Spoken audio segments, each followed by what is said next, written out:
comprends tout à fait que ce mec tienne des propos islamophobes, mes amis. Je suis très énervé, vous le connaissez peut-être, il s'agit de le gorilla, bref, un pseudo qui est vraiment accouché d'or avec un ticket de logement, et il a tenu à la fois des propos islamophobes, et maintenant il nous démontre qu'il n'a absolument aucune morale. Rappelez-vous que ce mec, il faisait des tweets en disant « Ah, super drôle cette religion parce qu'on gagne des boosts d'expérience pour se foutre de la gueule des musulmans et de l'islam. » Et bah désormais, il a récidivé, cette fois-ci, en légitimant l'assassinat d'un militant politique. Parce que vous savez peut-être, Charlie Kirk a été visé hier par une arme à feu aux États-Unis. C'est un mec d'extrême droite, c'est un mec qui soutenait Israël, c'est un mec qui avait effectivement énormément de défauts, et pourtant, on ne peut pas se réjouir de la mort d'un homme. En fait, c'est juste la base de la civilisation, hein. Quand tu as une personne qui décède, et bah tu te tais, t'attends un petit peu, et tu peux avoir une critique de la personne, tu peux ne pas l'apprécier. Moi, typiquement, c'est un ultra-libéral pro-israélien, je ne peux pas le saquer. Cela dit, il faut respecter un tout petit peu de décence. En fait, ça vaut pour tout le monde, sauf pour ce mec-là que je vous invite à écouter. L'influenceur américain d'extrême droite Charlie Kirk vient de se faire abattre publiquement. Il s'est fait exécuter lors de l'un de ses débats aux États-Unis. Et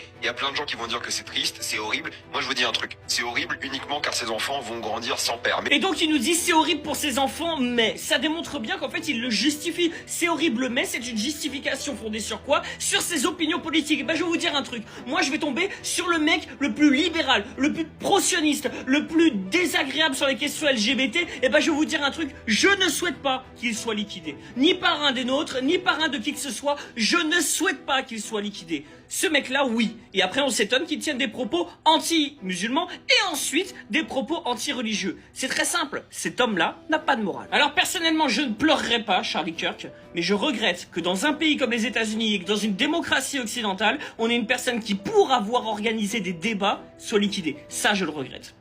Cocorico.